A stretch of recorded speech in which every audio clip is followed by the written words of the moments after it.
but no transitional or connecting phrases or sentences will have been added at any point. This is from the original text. So we ask you to keep constantly in mind that all of the statements you hear were made 15 years ago, and that every one of them is verbatim from the original presentation. So now we again ask you to remember or imagine that you are an audience of 11 men sitting in a living room in Indianapolis on December 8th and 9th of 1958 and listening to Mr. Robert Welch. Bob.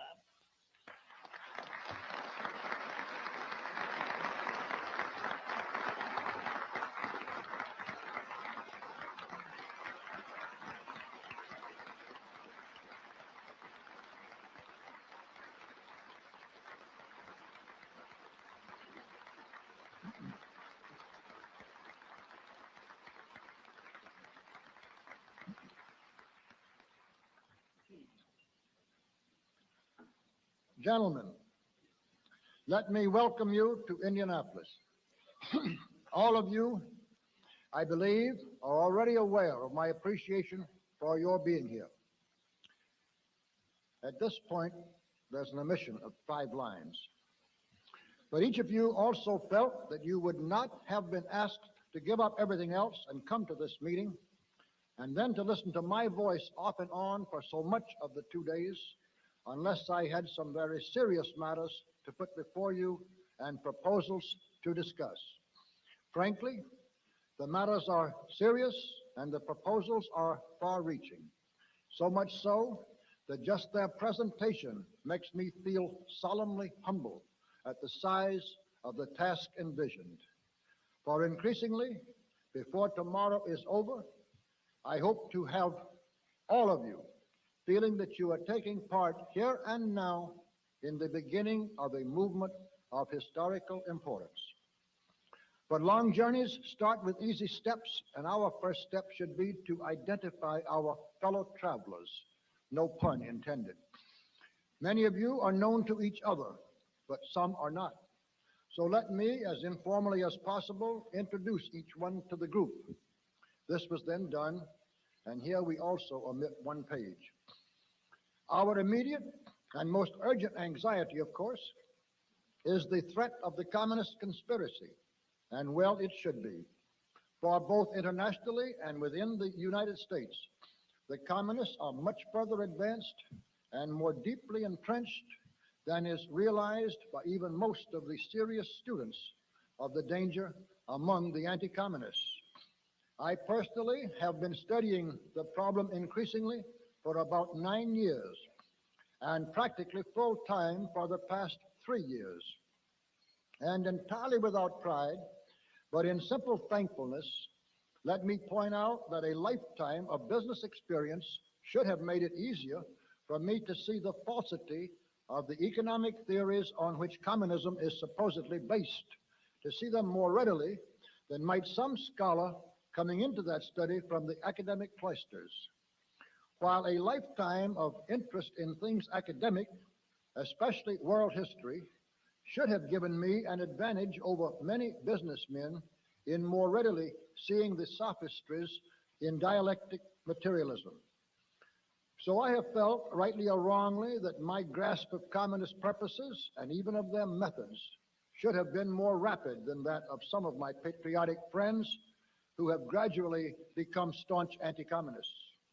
Yet almost every day I run into some whole new area where the communists have been penetrating and working quietly for years, until now they are in virtual control of everything that is done in that slice or corner of our national life.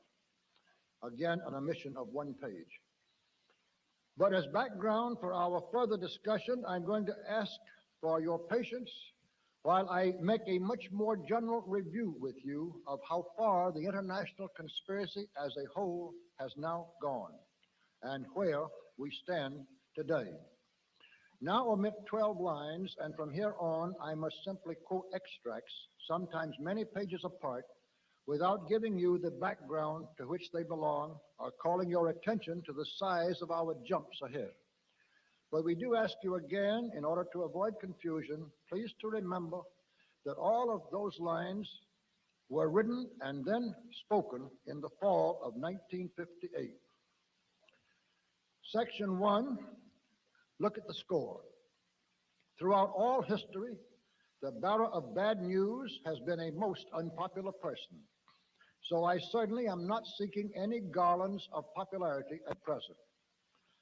For the truth I bring you is simple, incontrovertible, and deadly.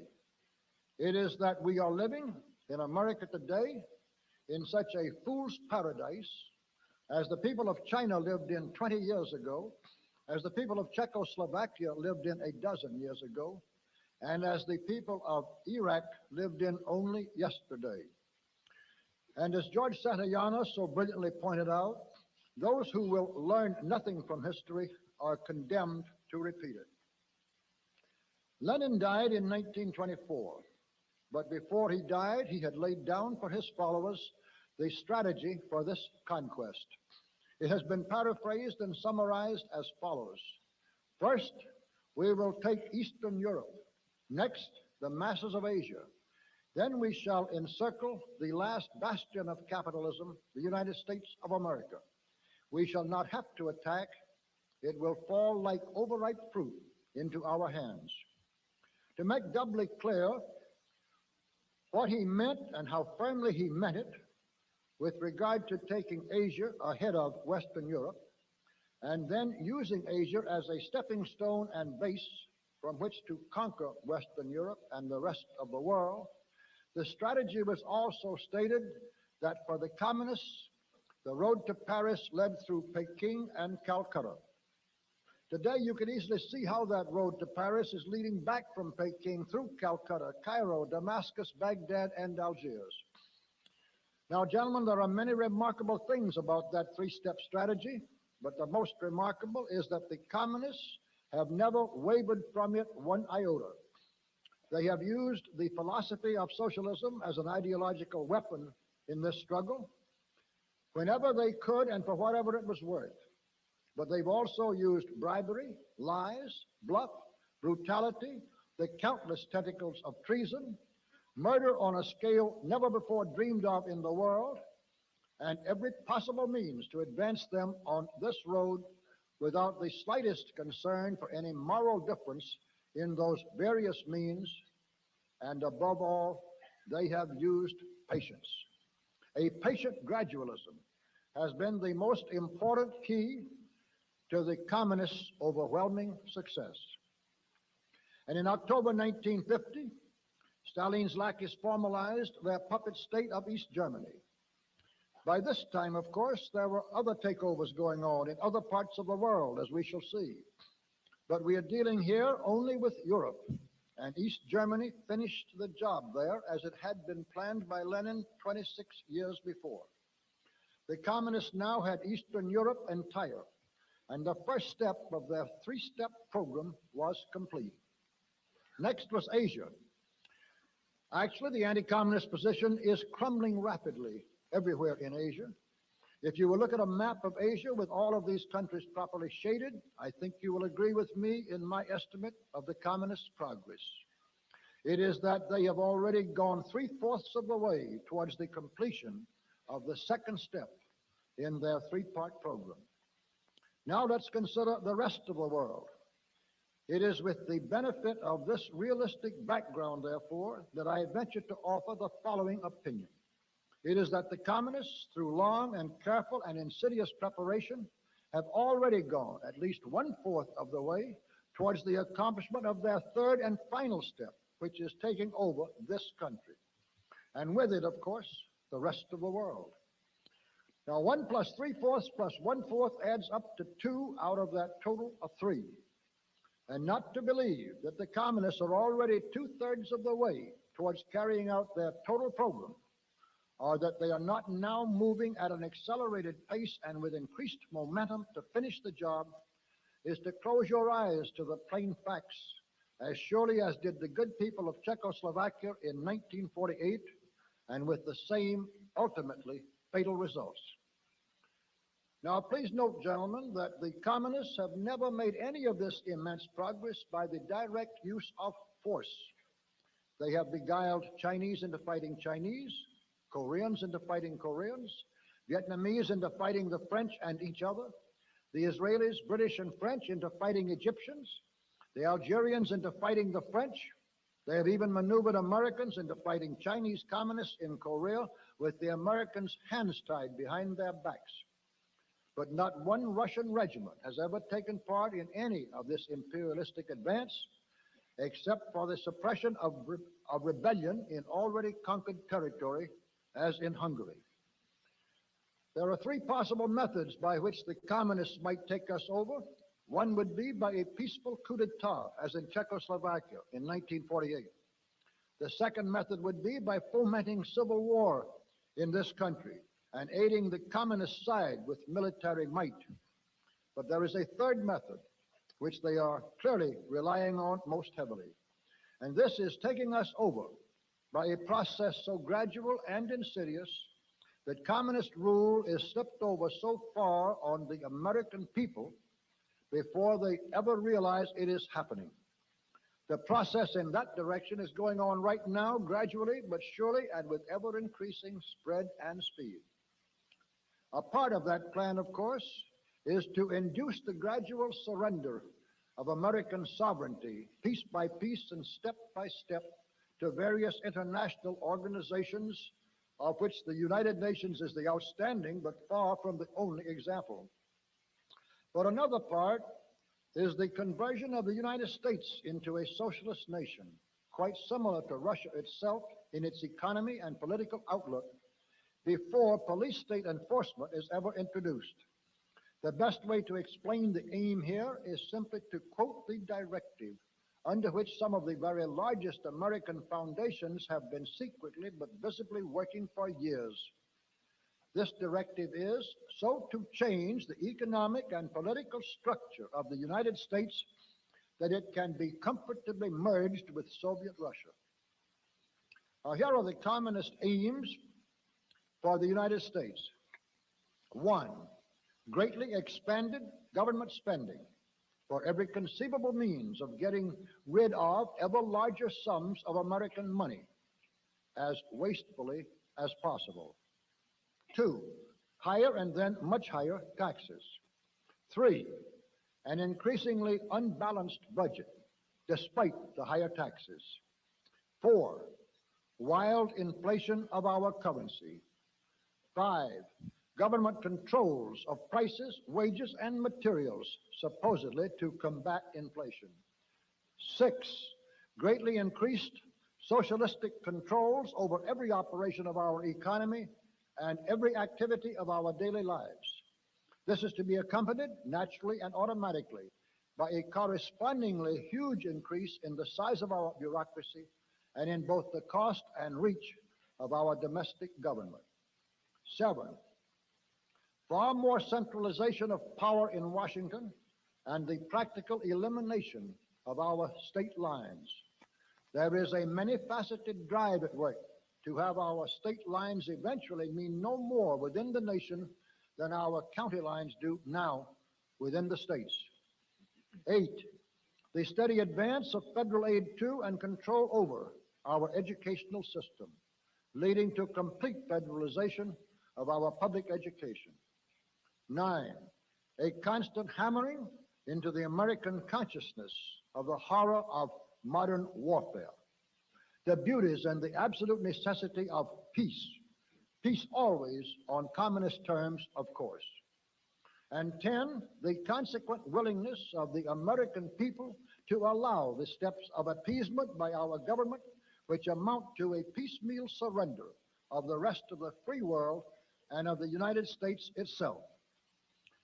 In summary, gentlemen, we are losing, rapidly losing, a Cold War in which our freedom, our country, and our very existence are at stake.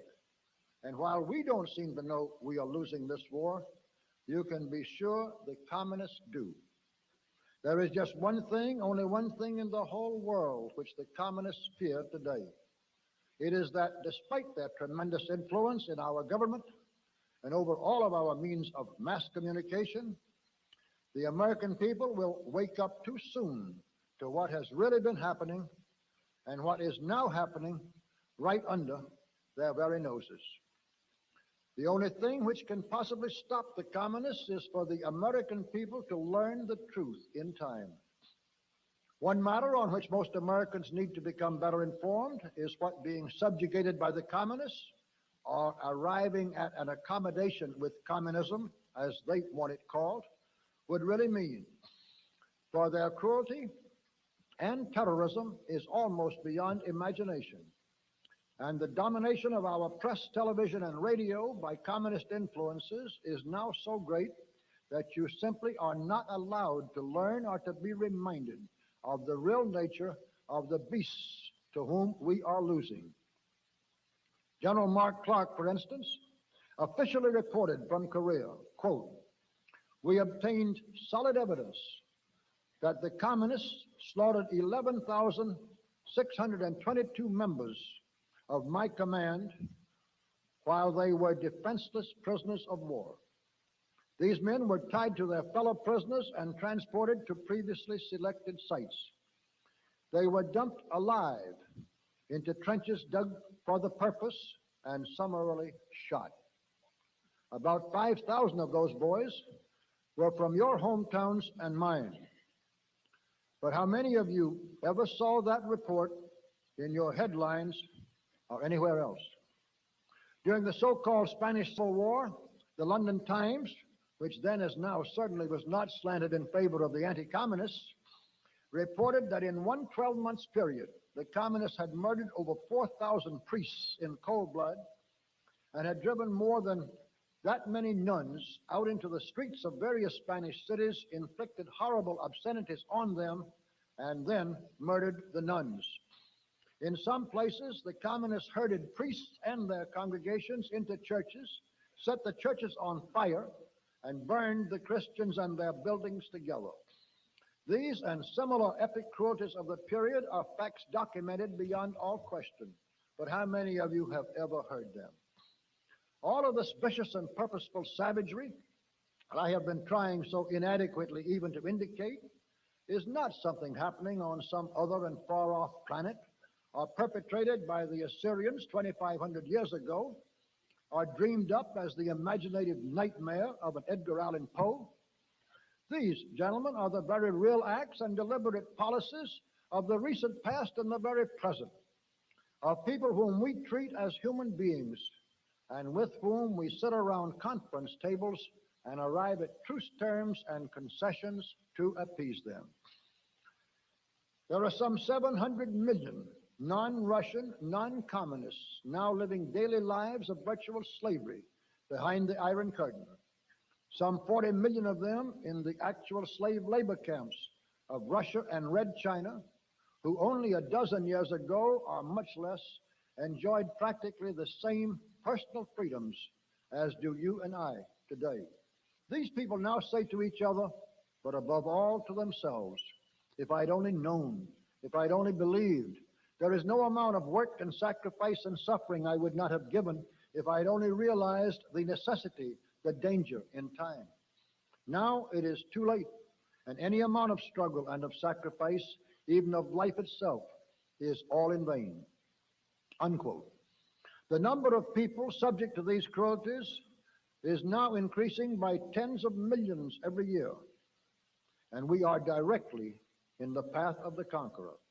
Are we really so hopelessly blind, so stupefied by prosperity on one side and the insidious propaganda on the other, that we cannot even see the wolves devouring the carcasses of our brothers or drawing ever nearer to ourselves?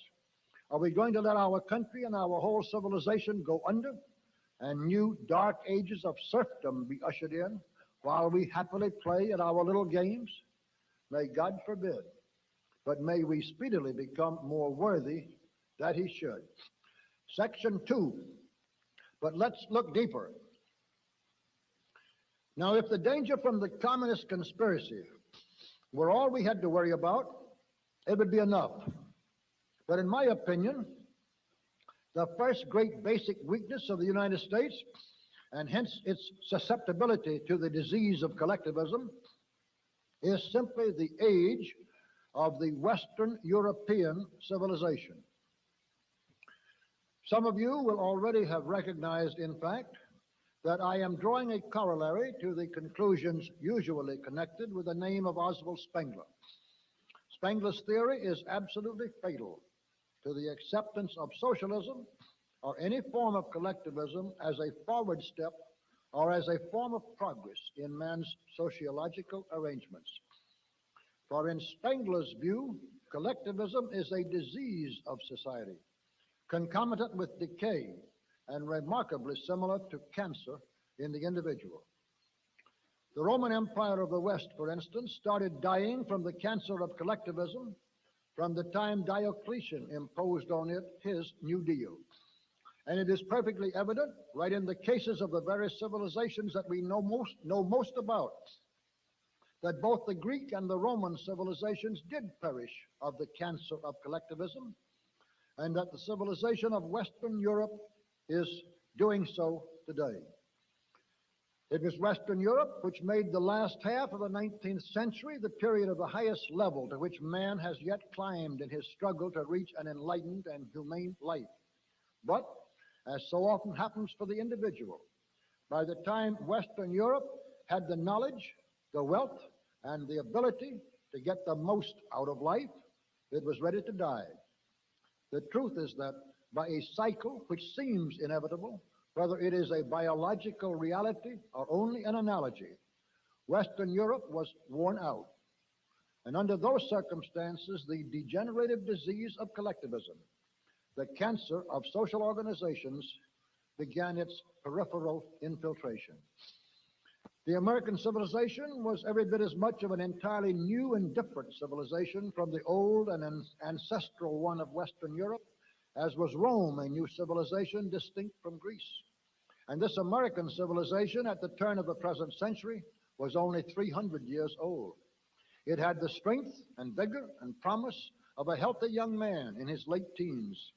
There was no reason on earth for any such organism to be attacked by and then start succumbing to the cancerous disease of collectivism at that stage of its young manhood with its whole lifespan of accomplishment before it. But we have the cancerous disease of collectivism firmly implanted now nevertheless. We have people feeling that nothing should be done by them, but everything for them by the government. Its disastrous ravages are quite far advanced. And we have it basically because of too long and too close an association with a parent that was dying of the disease, that was old enough and weakened enough for the virus to be rampantly active throughout this parent's whole environment.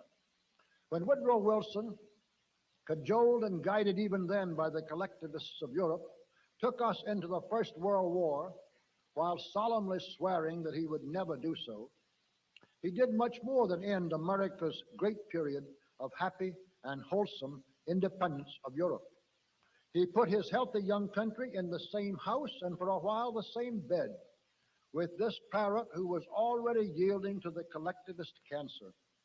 We never got out of that house again. We were once more put back even in the same bed by Franklin D. Roosevelt, also while lying in his teeth about his intentions. And we have never been able to get out of that bed since. Push the communists back. Get out of the bed of a Europe that is dying with this cancer of collectivism and breathe our own healthy air of opportunity, enterprise, and freedom. Then the cancer we already have, even though it is of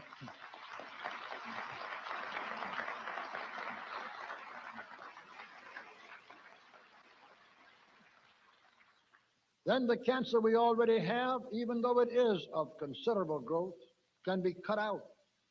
And despite the bad scars and the loss of some muscles, this young, strong, great new nation, restored to vigor, courage, ambition, and self-confidence, can still go ahead to fulfill its great destiny and to become an even more glorious example for all the earth than it ever was before.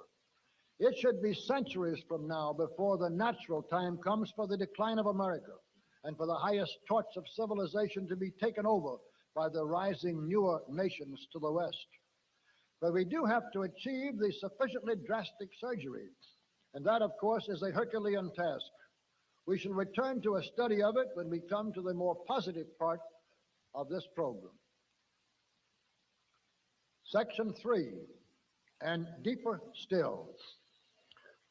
Now, gentlemen, in looking thoroughly and realistically at the danger to everything we have inherited, spiritual as well as material, and at the cause of that danger, we come to the second of the fundamental reasons for deep and basic anxiety. And putting that matter bluntly at once, the reason is simply loss of faith. Not just loss of faith in God and all his works, but loss of faith in man and his works too, in his reasons for existence, in his purposes, and in his hopes. Let all of us thank whatever God we severally worship, that there is so large a remnant of the really true believers still left. We honor them. We need their steadying adherence to the rock of reverence and their aspiration of unwavering obedience to ancient and divine commandments. We desperately need their unshakable confidence in absolutes, in eternal principles and truths, in a world of increasing relativity and transitoriness in all things. We admire them. In fact, as will become more clear tomorrow, the young man I admire most of all of those America has produced was a fundamentalist Baptist missionary named John Birch. But we must not let our admiration for, dependence on, and feeling of spiritual kinship with the fundamentalists blind us to the visible fact that their number grows smaller every year. Among the people literate enough and ambitious enough to be activists in Europe and America, those who are honestly true believers in a faith which most of them still profess is an ever smaller minority. What is far worse, fully 1/3 of the services in at least the Protestant churches of America are helping that trend. Some ministers have converted Christianity into a so-called social gospel, which becomes in fact indistinguishable from advocacy of the welfare state by socialist politicians. And some actually use their pulpits to preach outright communism, often in very thin disguise, if any, while having the hypocrisy as atheists to thank God in public for their progressive apostasy. We must not only know the truth, but face the truth if it is to set us free or to keep us so. Except for the diminishing number of fundamentalists of all religions, all faith has been replaced or is rapidly being replaced by a pragmatic opportunism with hedonistic aims.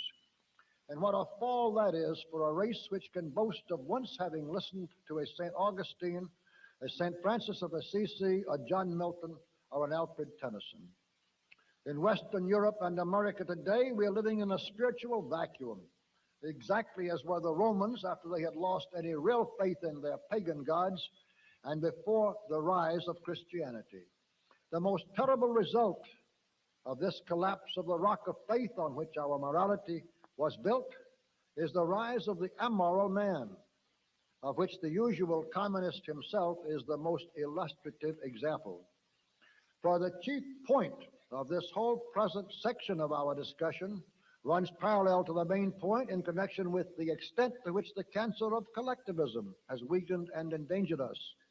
Besides the short-term job of eliminating the communist danger, we have the equally important longer-range job of ending this mass psychological flight towards amorality and of restoring convincing reasons for men once again to strive to live up to moral and humanitarian ideals. Otherwise, there is no chance of saving our Christian-style civilization.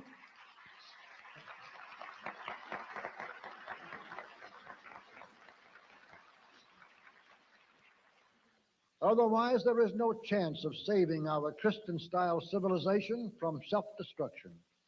And it will merely go down to chaos and the ultimate serfdom of the weak under the strong more lingeringly than if it is destroyed and its once free members are enslaved by the communists.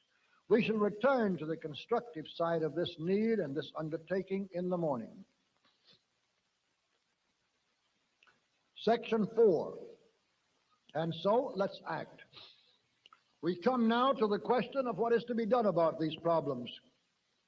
The very first thing we must realize is that there is no easy formula possible, nor brilliant scheme devisable for beating the communists. The conspiracy is now incredibly well organized. It is so well financed that it has billions of dollars annually just to spend on propaganda. It has the benefit of decades of successful experience. It has one set goal of world rule by any means, to which every act and all of the lives of some 40 million party members are now wholly subservient. And it is guided by men who had to have supreme cunning and ruthlessness to have achieved their present positions within the conspiracy itself. The human race has never before faced any such monster of power which was determined to enslave it. But there is one basic consideration of tremendous importance which we must always keep in mind. This is that communism has been imposed and must always be imposed from the top down by trickery and terror, and that it must then be maintained by terror. Truth, reality, human instinct, and the overwhelming weight of human desire are on our side. We have these points in our favor against a conspiracy which must depend on falsehood, cunning, and terror, utilized by less than 5% of the total population. To feel that we cannot win that struggle is a form of pessimism to which I, for one, shall never yield. What I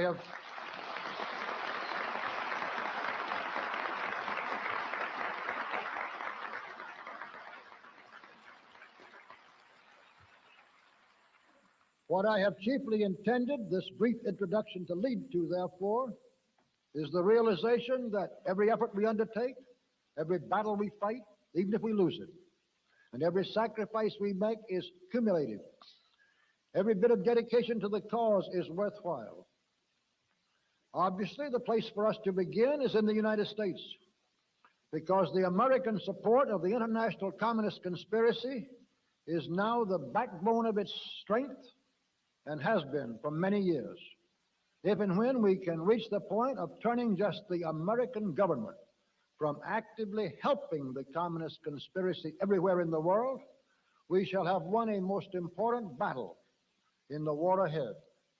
The amount of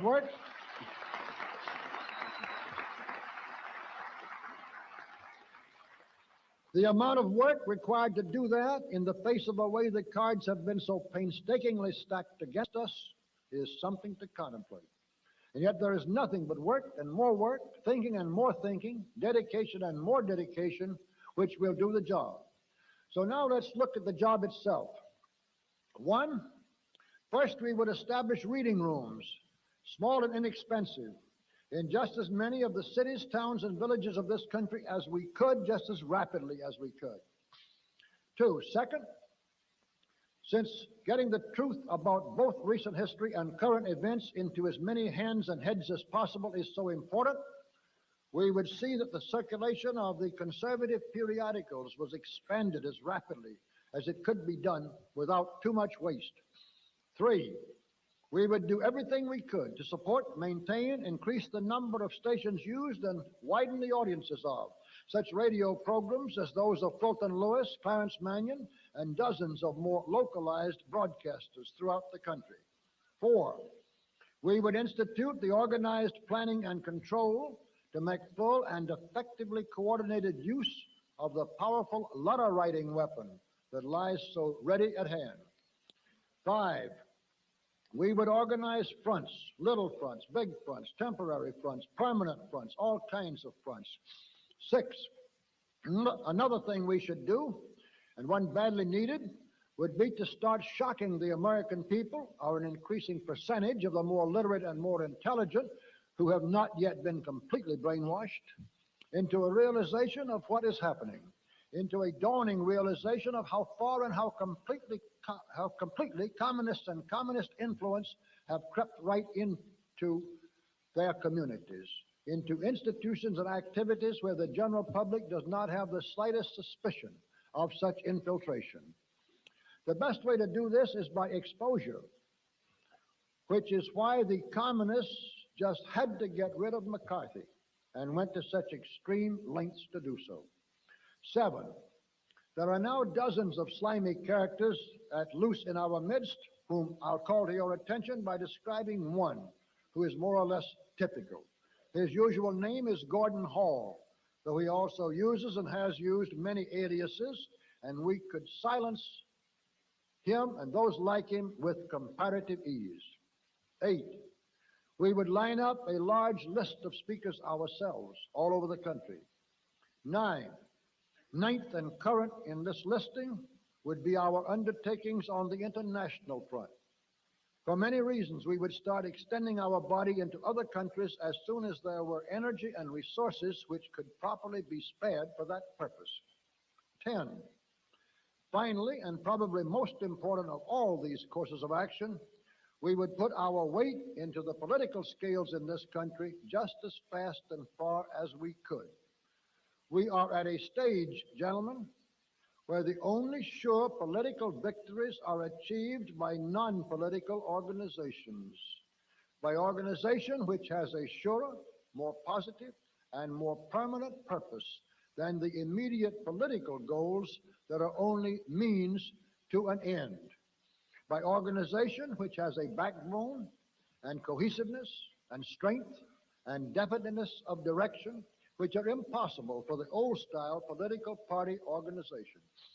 Fantastic? Of course it's fantastic, but everything I am talking is fantastic. We are living in fantastic times and a fantastic situation. The alternative to sufficiently fantastic measures and efforts is a fate of fantastic suffering for our children and the equally fantastic loss of a whole humane civilization that has cost countless sacrifices, immeasurable labor, and an infinite number of noble dreams across centuries in the building. We are in circumstances where it is realistic to be fantastic. I was careful to bring into this group only men of sufficient intelligence and imagination to understand that paradox. And tomorrow morning, I hope to make the realism of this afternoon's hypothesis and these proposals at least as believable as is the unbelievable present power of the forces of evil arrayed against us. May you have a good dinner, a little surcease from such serious thoughts, and a good night's sleep in the meantime. Section 5, under positive leadership. This morning, in retracing our footsteps, we come first to the cancer of collectivism, to the question of how to stop its further ravages and how to restore the American body politic to good health, renewed strength, and as much promise for the future as is possible in view of the damage already done. And that, gentlemen, brings me to one of the basic purposes for which this meeting was called. It is one which I approach with great humility, but with no misgivings as to its necessity. For we simply are not going to be able to save our country from either the immediate threat of communism or the long-range threat of socialism by organizational leadership. Our only possible chance is dynamic personal leadership. Let me begin with an illustration of the difference, which also supports the argument. In 1952, I disagreed with Bob Taft on at least 3 of his 10 most important political principles. Yet I had made 25 radio speeches for Taft in the primary campaign on my own time and my own money. I was wholeheartedly and enthusiastically for Taft, for the nomination and the presidency, because I trusted him and he was going generally in my direction. The fact that he didn't see 2 or 3 issues out of 10 the way I saw them didn't dampen the energy of my personal support for him in the slightest. But if and when I am a member of any organization, political or otherwise, and there is disagreement on the part of any sizable percentage of the membership as to 3 out of 10 of the organization's policies or planks, a splintering of the organization into two groups is almost inevitable. Personal leadership holds together a following in the way that organizational leadership never can. At present, we are in the position of trying to defeat a disciplined, well-armed, expertly commanded army with a collection of debating societies, and it can't be done. So let's look briefly at the possibility, the advantages and the disadvantages of finding this desperately needed leader in the political field. And the easiest way to do this is to conduct the discussion around some individual from the very start. Now, the one man who comes nearest to measuring up to all the needs and qualifications whom we see on the political horizon at the present time is Barry Goldwater. I know Barry fairly well. I'd love to see him President of the United States.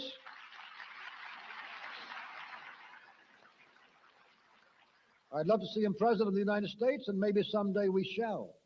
But does anybody in this room think there is any slightest chance of Barry Goldwater supplying the dynamic overall leadership needed to save this country for anybody to be president of? If so, I think he is still not fully aware of the nature and totality of the forces at work. For Goldwater, by the very circumstances of his political success, present prestige, and the expectations of his supporters, will inevitably think and move in terms of political warfare.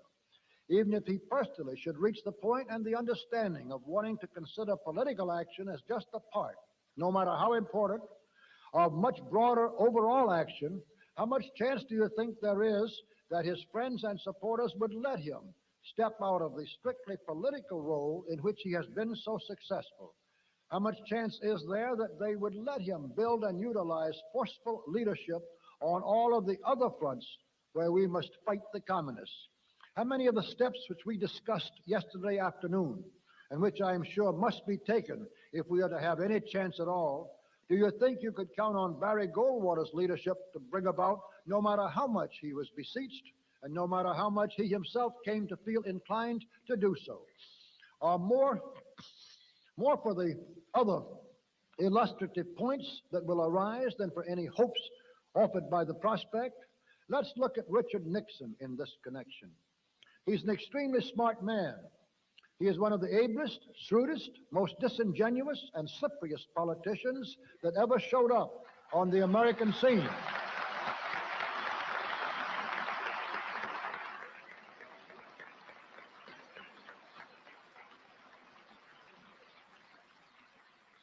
He can sit in Washington one night and convince some of the most modern Republicans that he's the best ball carrier they have, and spend 4 hours in the Waldorf Towers the next day convincing MacArthur and Herbert Hoover that he is their man. He can use the tremendously overrated and overpublicized, but actually highly cautious part he played in the Alger Hiss exposure to hang on to the hopeful loyalty of the vigorous anti-communists at the very time when he is insinuating himself into the good graces of the left by quietly knifing McCarthy.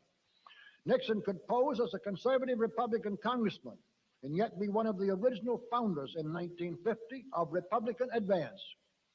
This was intended to be not the Republican opposition to, but the Republican teammate of Americans for Democratic Action. And it even had some interlocking left-wingers who were members of both groups. Nixon can claim still to be vigorously anti-communist, yet when he has a chance as vice president to break the tie and cast the decisive vote for H.R. 3, to reestablish some chance of prosecution of subversives actually advocating violent overthrow of our government, what happens? He moves heaven and earth to have Wallace Bennett found and pressured into voting against H.R. 3, defeating the measure so that the vice president will not have to vote. What good would such a man be to us, even as president, unless outside forces and accomplishments made it opportunistic and expedient for him to ride an anti-communist wave which those outside forces had created? As for being a leader, the sad truth, hard for many hopeful and wishful conservative Republicans to realize, is that Richard Nixon, a most engaging personality and clever politician, has never been a leader in connection with any event or development or at any stage in his career. He has been a rider of waves so far as public support was concerned, and a manipulator of uncanny skill behind the scenes. I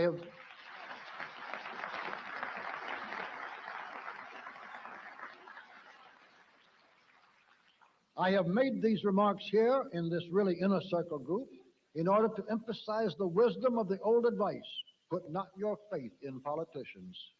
I am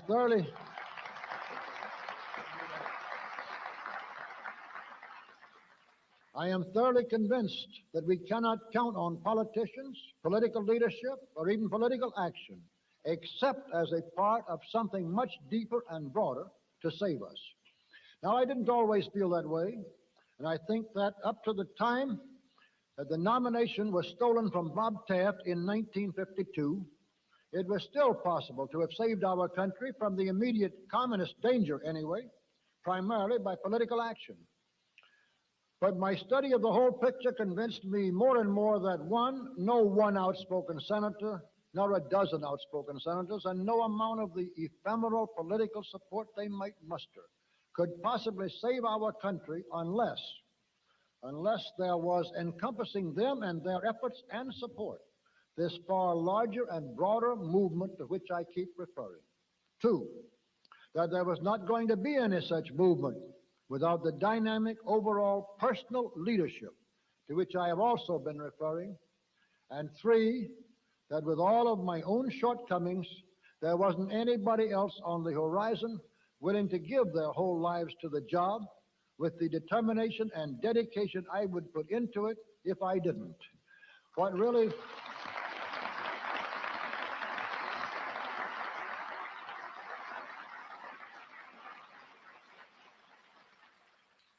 moved me to cross this Rubicon, however, the consideration which more than any other gradually brought me the necessary measure of courage and determination for so staggering an undertaking, was another result of many years of study of not only the present but the past.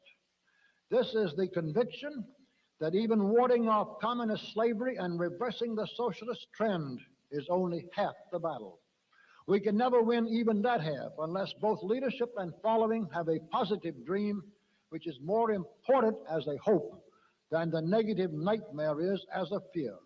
Unless the promise of what we can build supplies more motivation than the terror of what we must destroy.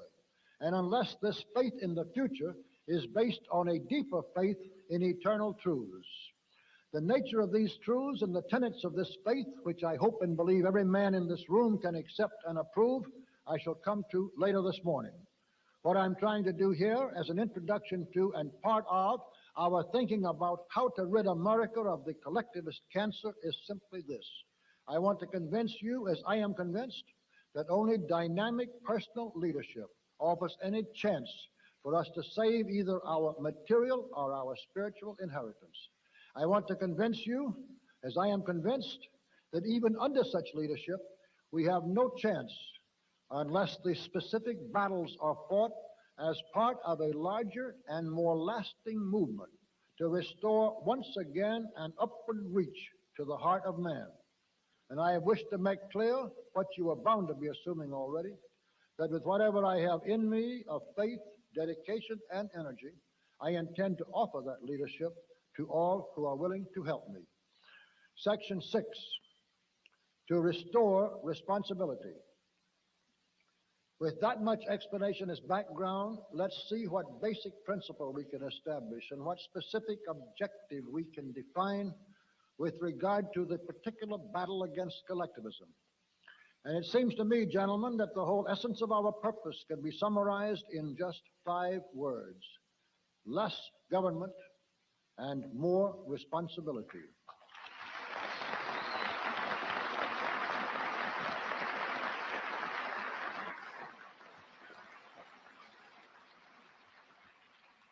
The principle is simple enough for all to understand, and yet it is broad enough, I believe, to be comprehensive with regard to all that we really desire to attain through political action.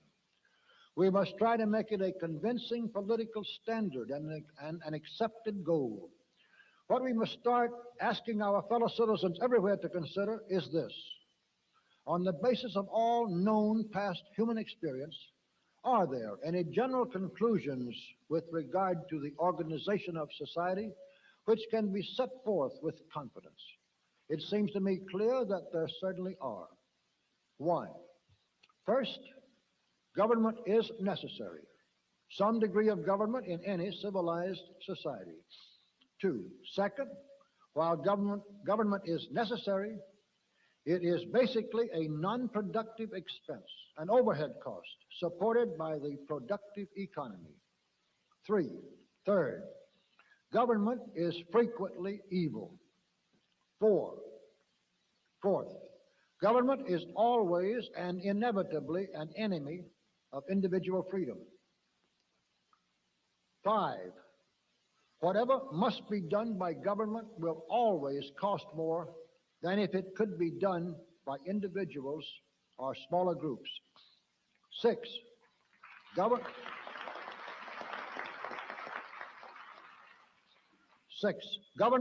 by its size, its momentum, and its authority, will not only perpetuate errors of doctrine or of policy longer than they would otherwise retain acceptance, but it will multiply their effect on a geometric scale as against the arithmetical cumulative effect of those errors if confined to individuals or smaller groups.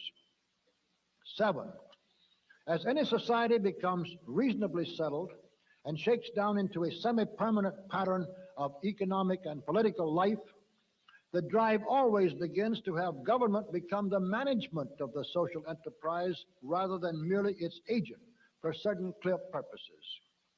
Yet a government trying to step in and improve the working of a free market is exactly like a man who takes a lighted lantern outdoors at noon of a bright June day to show you the sun.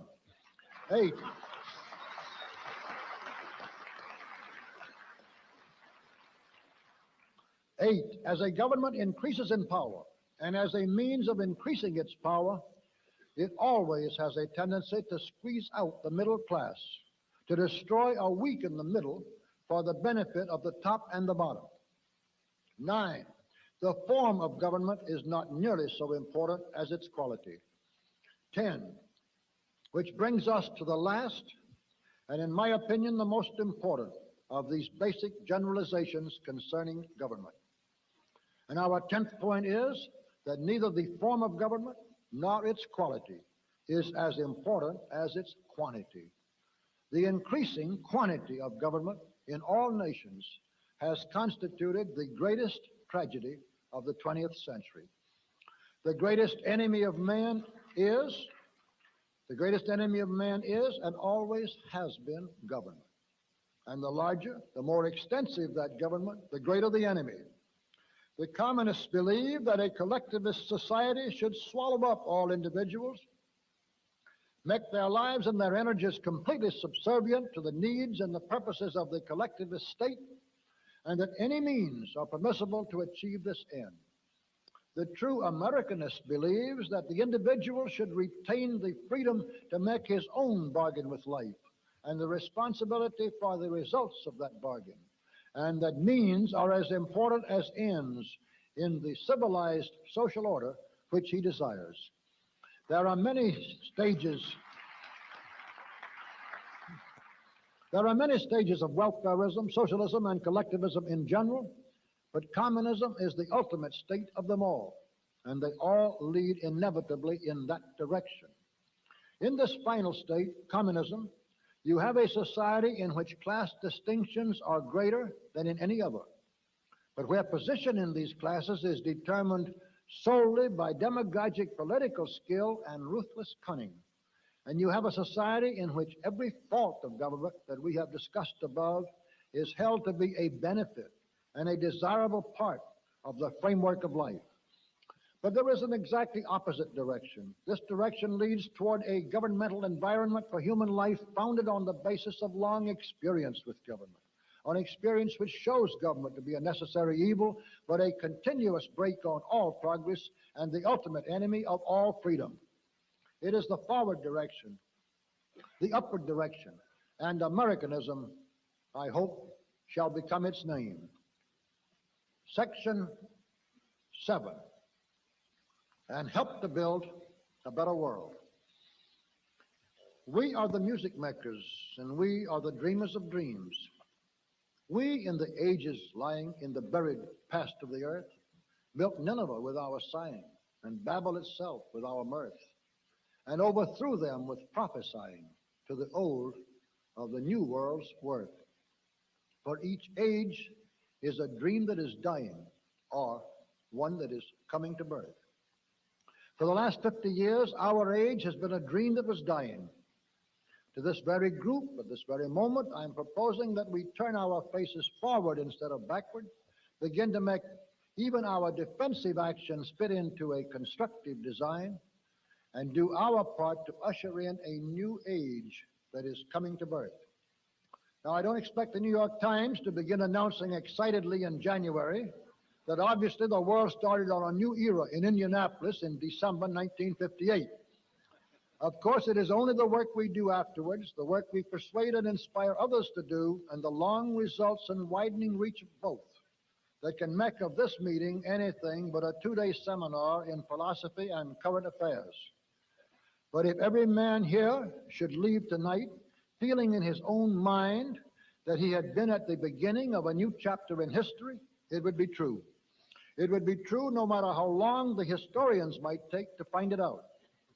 The basic reason why our old age is dying, as I tried yesterday to make clear, is that the faith which was the core of its strength no longer commands the unquestioning loyalty of enough of its devotees. For the dream of any nation or any people must depend on faith. The foundation of our new dream must be faith, or it will never come to pass. Where is this faith, and what is this faith? So true that neither our hearts nor our reasons can deny it, so broad that it takes in without violation the faith of our fathers, and so deep that it can inspire martyrdom at need. As to where, it's right in front of us. And as to what, it is exactly what we in this room already and actually believe. Now, first let me repeat here for the devout Catholics and fundamentalist Protestants who are among my best friends and strongest supporters, that it is no part of my purpose to disturb their beliefs in the slightest, or the beliefs of any man or woman who really does have a religious faith instead of just the shell of one. What I am concerned about, what we must all be vitally concerned about today as the very essence of our problem, is morality, integrity, and purpose. That morality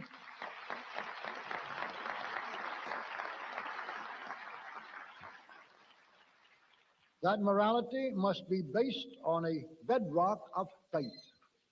For those who already have such a bedrock of faith and stand on it and abide by it, I can offer nothing, and I would certainly take nothing away. But for those who are no longer sure exactly where they do stand, on what rocks or how firmly, I want to try to show them that all of these bedrocks together constitute a foundation with room and strength for us all. For unless we willingly anchor our moral judgments to eternal truths, we become just chaff blown all ways before the winds of confusion.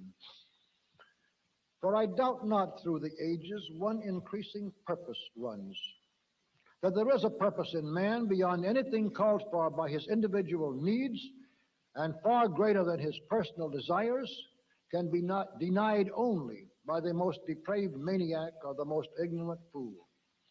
One of the best summarizations of the force and beauty and eternal quality of that purpose is contained in William Herbert Caruth's Each in His Own Tongue, which I should like to recall to your minds. A picket frozen on duty, a mother starved for her brood, Socrates drinking the hemlock, and Jesus on the rood, and millions who, humble and nameless, the straight, hard pathway plod. Some call it consecration, and others call it God. Who can read that, realize the incontrovertible and wonderful truth of the story of man's purpose at work, which the poet tells, and fail to feel reverently bound to serve that same purpose faithfully and well? What is that purpose? And this, too, has been summarized by yet another poet in just one brilliant line: Thou hast put an upward reach in the heart of man. Not only are we a part of some mighty purpose beyond our understanding, and not only do we have a clear duty to be true to that purpose to the fullest extent that we are allowed to grasp its workings and its direction, but all human experience shows that the total happiness of any generation and of its posterity is directly tied to the respect of that generation for the upward reach in man's nature. We have all the reason here that man can ask, divine or human or pragmatic, for keeping our consciences attuned to the emotions and impulses which increase man's upward reach, and for then obeying those consciences, obeying by commission as well as omission, to the utmost of our respective will powers and abilities. The substance of my conscience, as I believe it is really the substance of the conscience of every man in this room, was gratitude and a corresponding sense of responsibility. Gratitude, if you will let me paraphrase Henley's line without the slightest implication of blasphemy, gratitude to whatever God there was, and gratitude to all of the noblemen of the past for the life and the environment for that life which was given me, and responsibility to God and man to be worthy, so far as I was able, of the human race at its best. And gentlemen, what firmer foundation can we possibly need for the faith on which to build our new age and with which to inaugurate the dream that is coming to birth? Wherever we turn in looking at whatever blessings we have for the present and hopes for the future, we find a need for gratitude that makes the acceptance of responsibility a duty and a source of inward happiness. Consider, for instance, and for an instant, the blessing of freedom. Kipling once wrote truly, "All we know of freedom, all we need to know, this our fathers won for us long and long ago." Are we, as Lowell put it, going to be traitors to our sires and lose that freedom for our children and their children? Macaulay had Horatius say, "And how can man die better than facing fearful odds for the ashes of his fathers and the temples of his gods?" And so we ask ourselves in simple sincerity, if it becomes necessary, just how can man die better? Especially if in doing so he appreciably reduces the odds faced by his compatriots in their fight against the overwhelming forces of evil threatening us today. But it is not even to the martyrs, perhaps, that we owe the most. There have been missionaries and scholars, the Catholic monks of the Middle Ages, poets and philosophers, builders and explorers, statesmen and scientists throughout centuries receding into the unknown past, who have toiled and dreamed and sacrificed and died that you and I might have the comforts and freedoms and hopes that we enjoy now in so fair and happy a land. One of the worst and most sad and disturbing traits of many of our young people today is that they take their inheritance for granted and have no thought of its cost. This is a vital part of the moral breakdown that is endangering our civilization. It shows how basic and necessary a component of faith is man's feeling of continuity and gratitude. Let us, with a faith for the future based on this very principle of gratitude to God and man, lived up to by ourselves, and made a living and articulate faith for others by both example and teaching. Let us try to bring many of these young people who are now at loose ends because of their lack of any faith back into the conscious current of man's increasing purpose. For a code of honor and an ennobling sense of responsibility are themselves gifts to the human soul which have been won by its upward reach. And so, gentlemen, without any claim to goodness, wisdom, or originality, I have tried in far too short a time for so huge a subject to indicate to you the elements of a faith which I still hope and believe is shared by all of you, no matter how differently you might have explained or expressed it.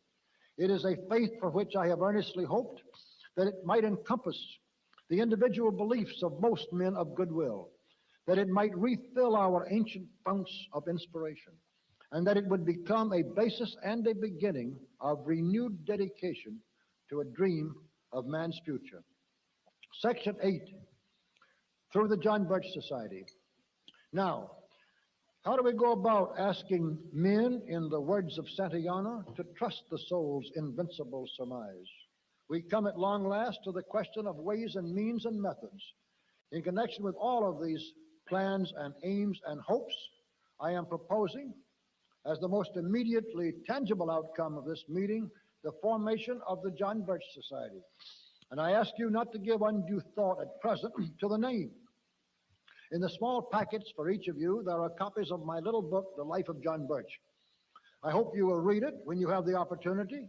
If you have not already done so, or even if you have, you will find, and I believe agree, that John Birch possessed in his own character all of those noble traits and ideals which we should like to see become symbolized by the John Birch Society, and the kind of life of peaceful opportunity and responsibility which John Birch wanted for his fellow Americans and for his Chinese friends and for all men of goodwill is exactly the kind of life we should like to see possible everywhere.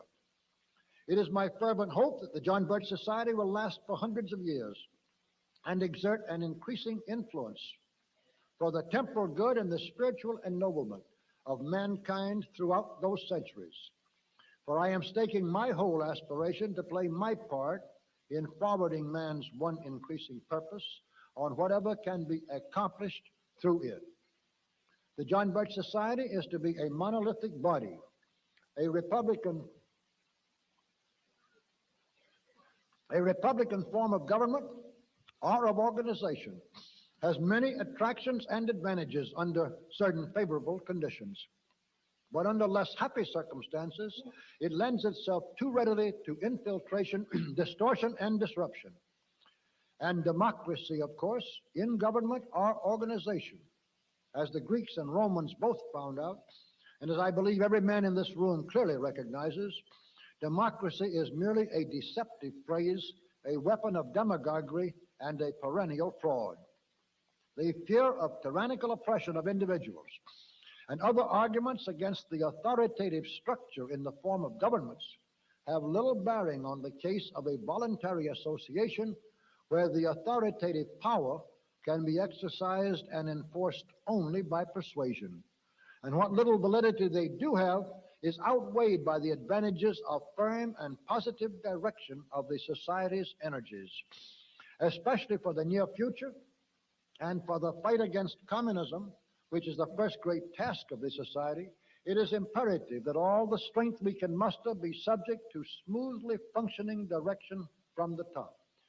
As I have said before, no collection of debating societies is ever going to stop the communist conspiracy from taking us over. And I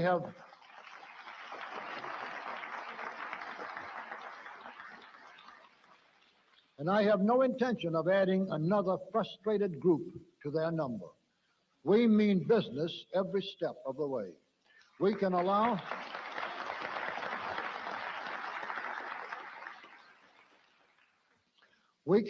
for differences of opinion. We shall need and welcome advice, and we expect to use the normal measure of diplomacy always called for in dealing with human beings. But whenever differences of opinion become translated into a lack of loyal support, we shall have shortcuts for eliminating both without going through any congress of so-called democratic processes. Otherwise, communist infiltrators could bog us down in interminable disagreements, schisms, and feuds before we ever became seriously effective. The purpose of the John Birch Society, as officially stated, will be to promote less government, more responsibility, and a better world. That says it all. Members of the John Birch Society, not only in the United States, but anywhere in the world, not only can be good patriots in their respective countries, but necessarily will be. For internationalism, as it is conceived and promoted today, is an attempt to impose more government and a more centralized one world government on all of us everywhere. For that reason, it is automatically contrary to everything we stand for, and one of the movements we shall oppose with all the strength we can. The John Birch Society will function almost entirely through small local chapters. Each will have a chapter leader appointed through officers of the society in the field who have themselves been duly appointed by headquarters. The dues are whatever the member wants to make them, with a minimum of $24 per year for men and $12 per year for women. We shall expect the chapter leader to get all of his or her chapters together at least once a month, and in many cases oftener. And we expect the chapter leader to be in practically continuous contact with his or her members to whatever extent may be necessary. For handling the organizational mechanics of the society and for helping to form new chapters, we shall have a paid staff man with the title of coordinator for each area of the proper size. Above these coordinators, in time, we shall have supervisors with the rank or title of major coordinators, and we shall further build the organizational framework from the bottom up as made necessary by sufficient membership. We're expecting far more work and dedication and far more sacrifice of other interests on the part of those who do become members of the John Birch Society than you have ever thought of giving to any other organization which you joined or even considered joining. For unless we have the cumulative weight and effect of such solid effort and sacrifice on the part of our members as a weapon to be wielded against the communists, we are certainly not going to be able to hold on to even the increasingly confused, dark, and immoral world we now have, much less help to build a better one. So we are asking for a lot, and we want you to know it if and when you sign an application blank for membership in the John Birch Society. That brings us next to a consideration as to the very nature of our undertaking, which needs to be made clear. For all revolutions, as Metternich once pointed out, begin in the best minds and work downward, while most religions begin at the bottom with the masses and gradually acquire both respectability and acceptance at the top. We are neither and both. Far from founding a religion, we are merely urging Protestants, Catholics, Jews, or Muslims to be better Christians, better Jews, or better Muslims in accordance with the deepest and most humanitarian promptings of their own religious beliefs. And we are simply trying to draw a circle of faith in God's power and purpose and of man's relationship to both, which is broad and inclusive enough to take each man's specific faith into that circle without violation. Yet the evangelical fervor with which we expect our members to fight the forces of evil and work for a better world makes certain principles with regard to religious groups apply to ourselves. We are not beginning any revolution or even a counter-revolution in any technical sense, because while we are opposing a conspiracy, we are not ourselves making use of conspiratorial methods. Yet our determination to overthrow an entrenched tyranny is the very stuff out of which revolutions are made. The net result of these reflections is that we are not a copy of any movement of the past. We are unique. We are ourselves. We are something new, as befits a moving force for a new age. We believe in profiting by all human experience, but we shall make our own amalgam of the organizational metals forged by that experience with the mercury of our own purpose. Without donning sackcloth and ashes, we shall try to inspire saintly men to join our efforts to make this a better world. And without building barricades in the streets, we shall still try to rally rational men to our efforts to preserve the best of the world we already have. And now, gentlemen, I am nearing the end of the semi-formal part of this long undertaking. As to what is expected of you in either effort or money, if you're thinking of halfway measures, we might as well quit now. But I might as well also reveal my fanaticism by telling you that there is no force and no discouragement which could make me quit or even put less of my life and energy into the struggle. The last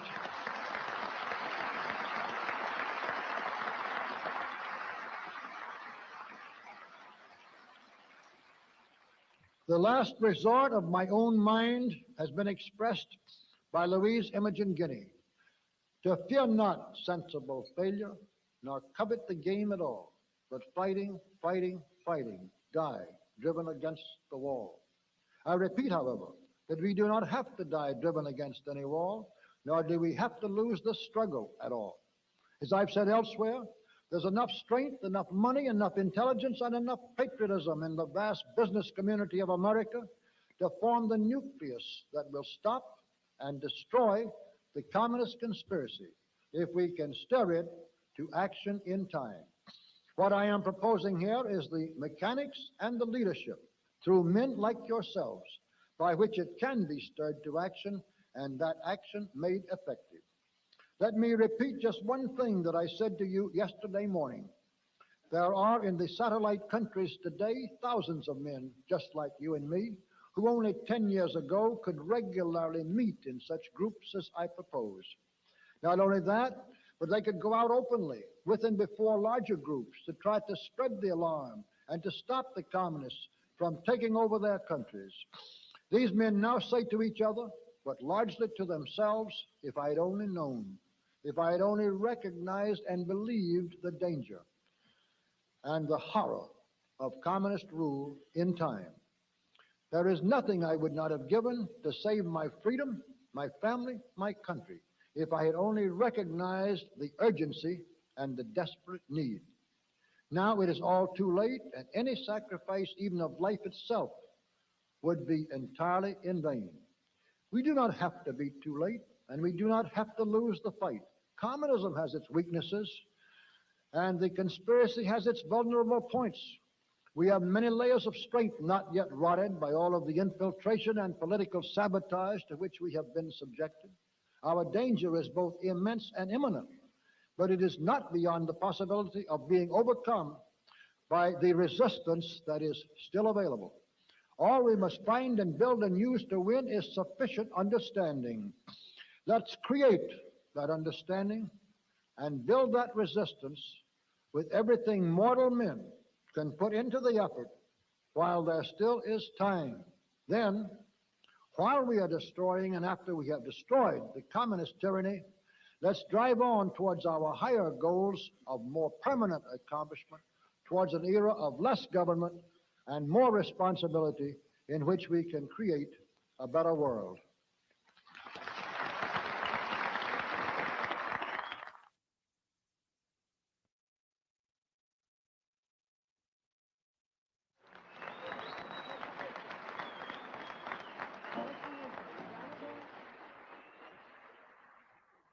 And now, ladies and gentlemen, you can simply be yourselves again. 15 years after that last setting, we are over 2,000 Birchers and friends at dinner together in Los Angeles on March 9th, 1974.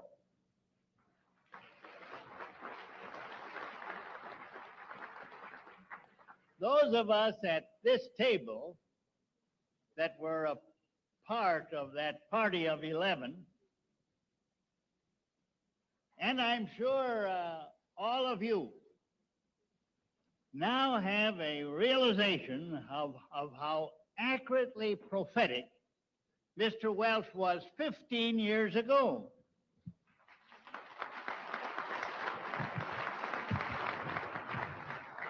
Now let's save time for him by omitting any further introduction or comment by me or applause by you as we hear what he has to say about the next 15 years. Bob?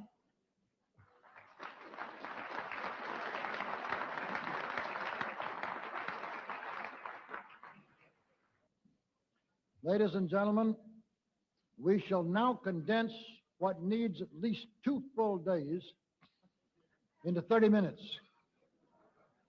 So please forgive the extent to which these remarks become both cryptic and staccato. We pick up at the point where I had just finished the last line of the 2-day presentation at Indianapolis. Then McMillan leaned forward in his chair, holding out towards me what looked like an old envelope on which he had been scribbling. I stepped forward, took it, went back behind the podium, and then, to my delighted surprise, was able to hold up for the other 10 men to see a check from Ben to the John Birch Society for $1,000 with a note that read, "Here, Bob, we're in business."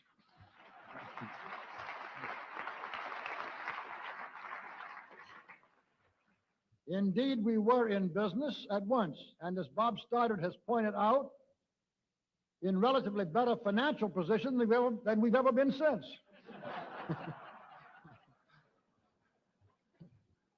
What's more, we proceeded to survive in a bitterly hostile environment and are now still celebrating our 15th anniversary, which occurred exactly 3 months ago.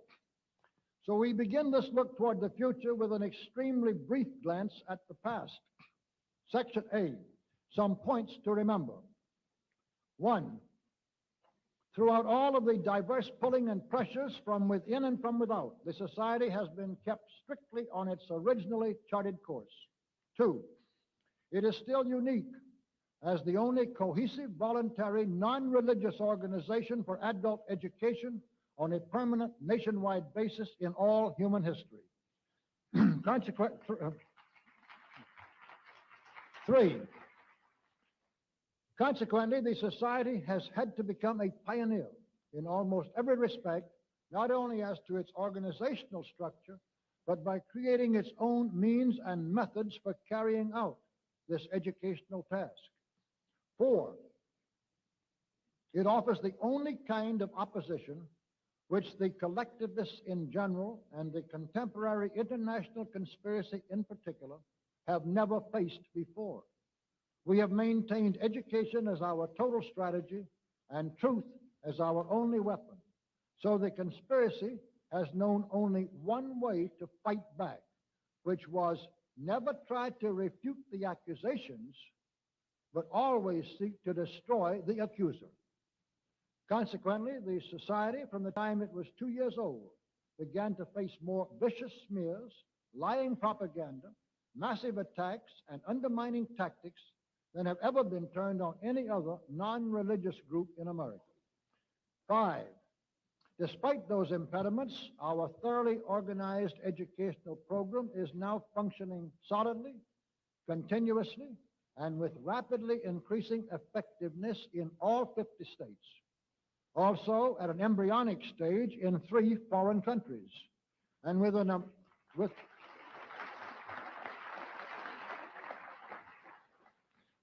an amorphous influence that extends thinly throughout the world.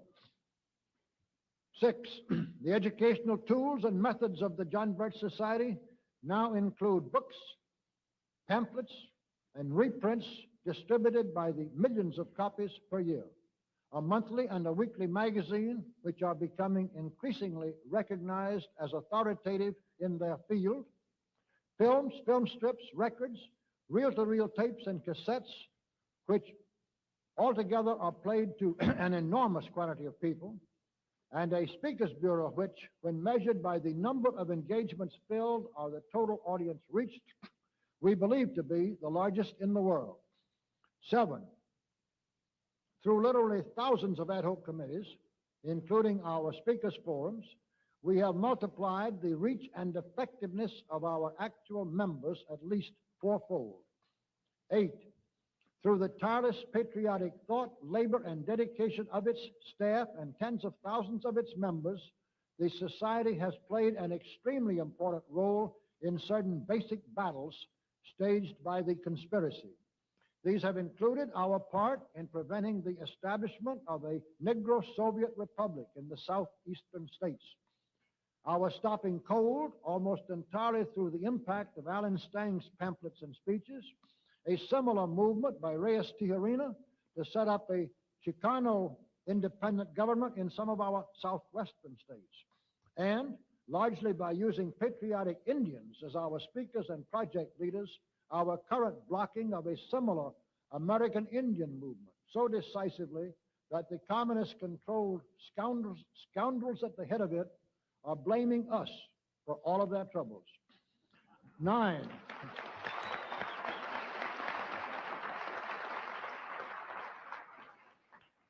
with regard to more explicit activities, let us offer an example. The notorious Dr. Martin Luther King was as foul a pro-communist, philandering, big-spending, troublemaking, violence-creating, liar and crook as the conspiracy has ever sponsored in any of its programs against any people.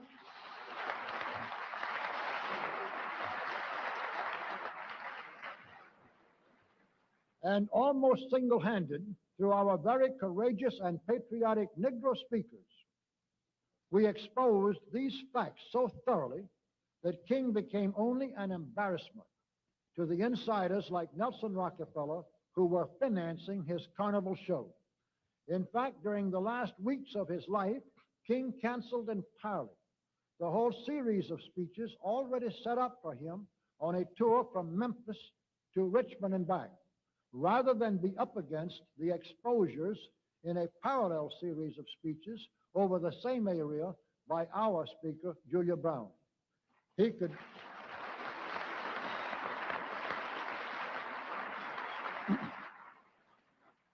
could no longer be of any practical value to the insiders at all as a live agitator, but only as a falsely glorified dead martyr. So much to our regret, that gruesome transformation was arranged by the conspiracy in very short order. Also, let us mention the magnificent role played by our Support Your Local Police Committees all over the United States in putting an almost complete end to the communist-inspired and communist-controlled civilian police review boards. These boards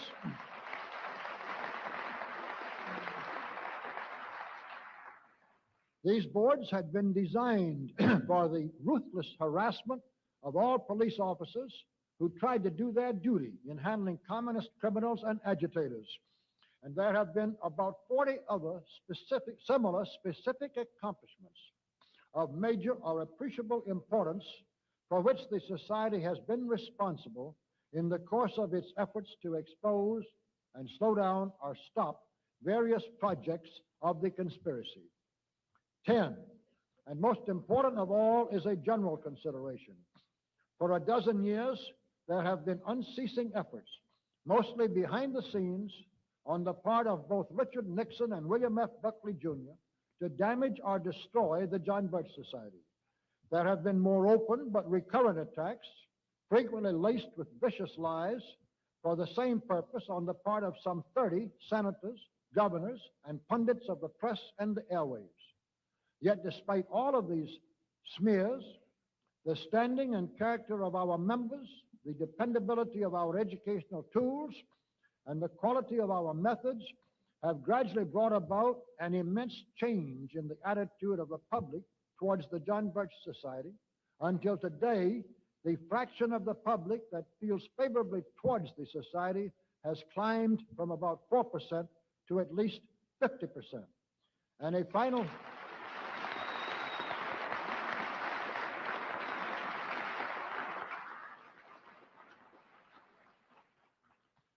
a final measure of our value to the anti-communist cause can be expressed most comprehensively in a single thought. Suppose there had been no John Birch Society at all, and no sign of its educational program over these past 15 years.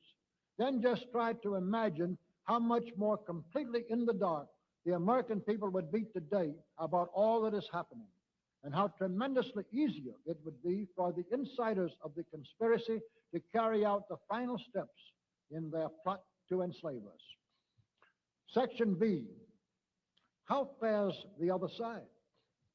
1, for almost 200 years, the goal of this self-perpetuating conspiracy has been to destroy all religion, all regularly established governments, and all traditional human institutions, and then to impose its new world order on the chaotic ruins that will be left.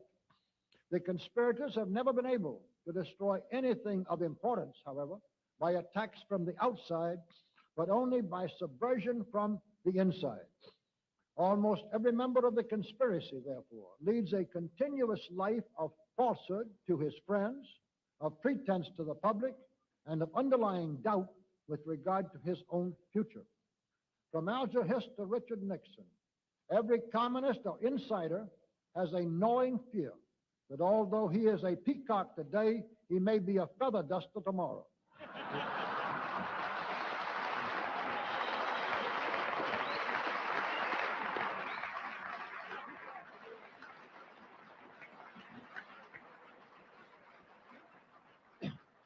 The abnormality of such existence adds up to a basic liability which is forever tugging away at the solidity of the whole conspiratorial organization. And the effects of this defiance of all normal human instincts are beginning to show up today on the whole international scene more clearly than ever before. Two, the insiders and the Illuminati before them have always intended that about 3% of any population should have absolute rule over the other 97%. This is because their obscene lust for power is more happily satisfied by success in proportion to the scarcity of others who also enjoy the perquisites of power. In other words, by an inverse ratio. This seems a very strange and cruel psychological quirk to traditional Americans in a country where even those with the ambition and ability to become very rich have always wanted to see others become rich also, and to have everybody around them enjoy all the comforts and even luxuries of an increasing national prosperity. And this attitude alone on the part of the insiders, as demonstrated at present by their calculated effort to wipe out the whole middle class and to reduce everybody but themselves to a level of bare subsistence, is going to militate very strongly against them as their design becomes more obvious. Three,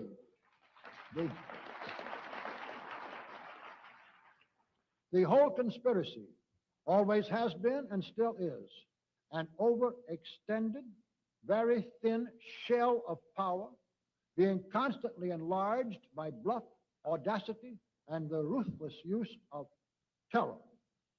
Terror to smother all resistance piecemeal.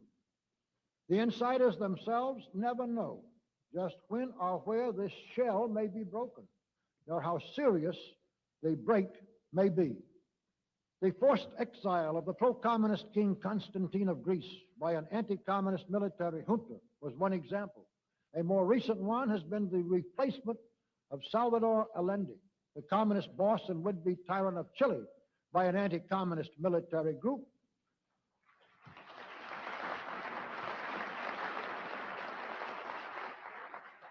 Which certainly seems, as does the one in Greece, to be determined to restore a constitutional republican government to their respective countries as rapidly as possible.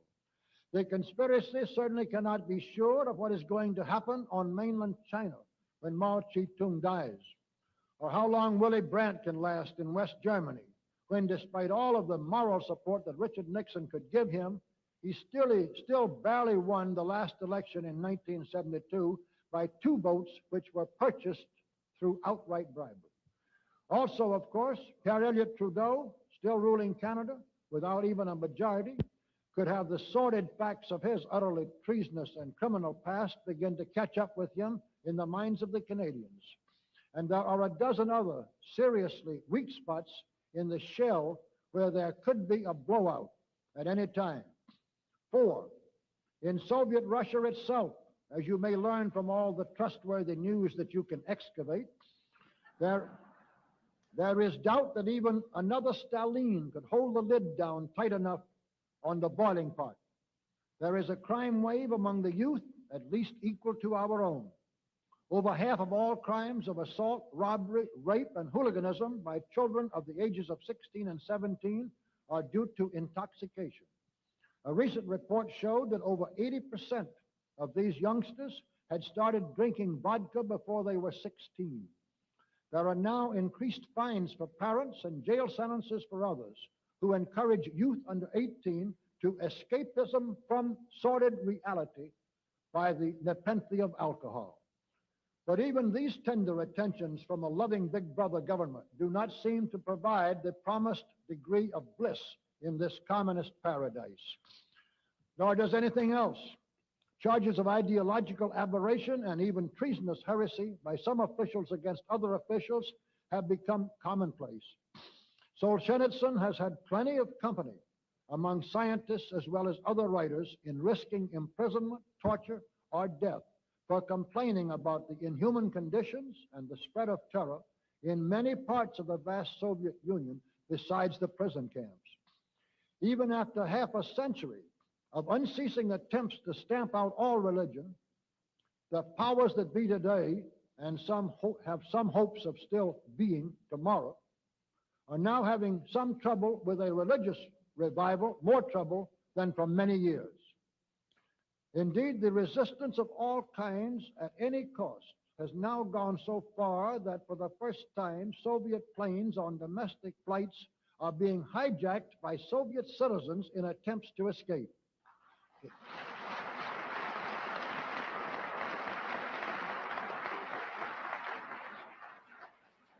The plain truth is that the commissars who are trying to rule the Soviet Union today are sitting on a powder keg which would blow up at any minute that they ceased to have the ostentatious financial support, moral support, and material support of the United States government.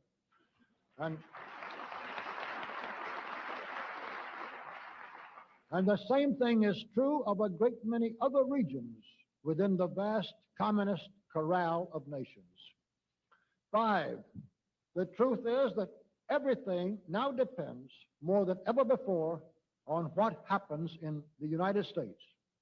And this is a shaky reed on which the insiders are leaning. They are using the protracted assault on Nixon to distract American minds from what Nixon is still doing to advance communist plans.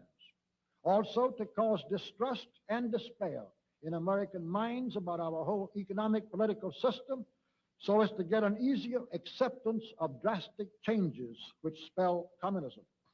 But they're also generating some very serious bitterness and rivalries within top revolutionary circles. Few men, if any, have ever done more to increase communist power and prestige at home and abroad than Richard Nixon. And few have been more skillful at cementing grateful communist commissars and ambitious insiders into the circle of his own support. Yet some of the most powerful insiders seem determined to throw Nixon overboard in order to put more power directly into the hands of the Rockefeller faction and such Rockefeller agents as Henry Kissinger.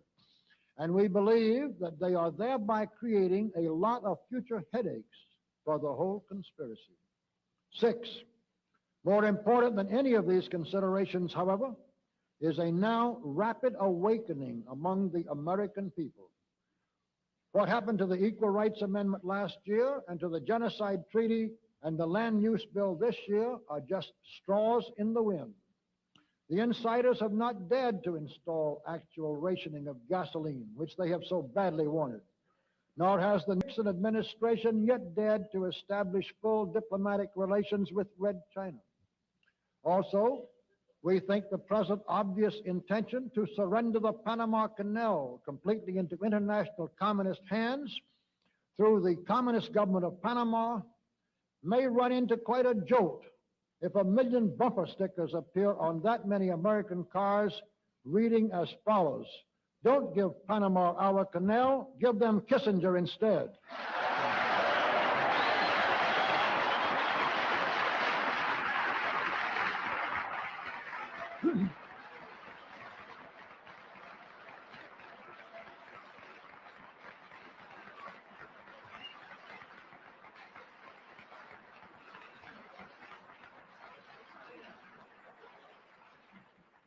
And ladies and gentlemen, we are accepting orders for those stickers right now at 4 for $1.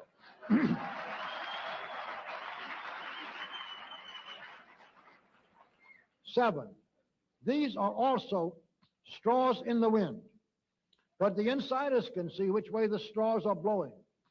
The Nixon administration already has executive orders on the books sufficient to establish a complete dictatorship. But Nixon does not dare to make a full test of either their reception or their constitutionality. Regional government is being pushed hard, but still on the phony pretense of increasing federal cooperation with state and local governments rather than usurping all of their functions and powers. The drive for more and bigger crime waves, although fully supported and encouraged by the pro-communist governors of at least 5 states, has not yet dared go far enough to make the American people welcome a national Gestapo. All of the conspiratorial forces with municipal, state, and federal backing have not yet succeeded in taking our guns away from us. And the insiders have never been able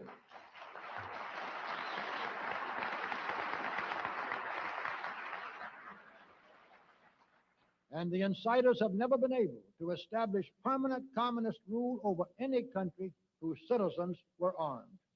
8, and the biggest problem of the whole conspiracy, as we said in the March Bulletin, is even more basic.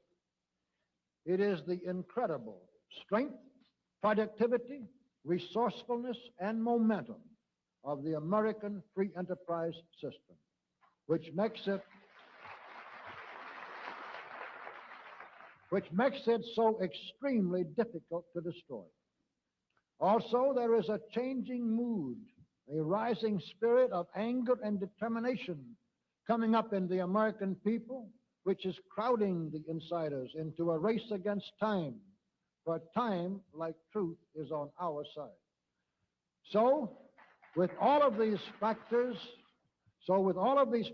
and circumstances in mind, we solemnly ask ourselves, how stands the battle today? And in deadly seriousness, we repeat the answer that we started giving you in 1973, early in the year. We think that for the past year, the objective odds have been, and as of today still are, about even in this struggle for victory by either side. This is because we now have the size and strength and resources. I'm sorry, that's a misprint. This is not because we now have the size, This is not because we now have the size and strength and resources to meet the enemy on realistic terms. Not at all. We don't. Not at all, my friends. We never delude ourselves nor anybody else. But it is primarily, we think the odds objectively are even, because we really mean business in this most crucial fight of all human history, as we always have. We believe it is possible for us to continue expanding our total program until it does measure up to the practical need before the hour is too late. And that even if the conspirators, sensing and fearing this possibility, should have some of us meet with fatal accidents or start unleashing against the society more vicious falsehoods than ever before, we are still prepared.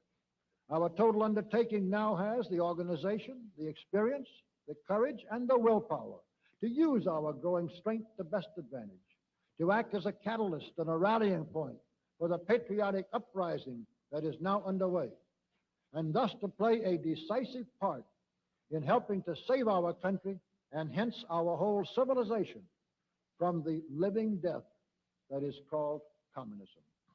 Section C, which is the last of the 3 sections in this. Section C. So what must we do to be saved?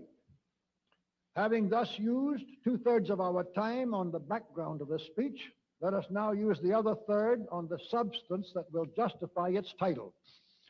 So we first answer our question in the words of St. Augustine. We must pray as if it were all up to God, but work as if it were all up to us. And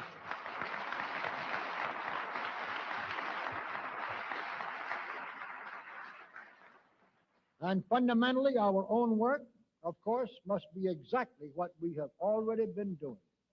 Only a great deal more of it, with more people to help us.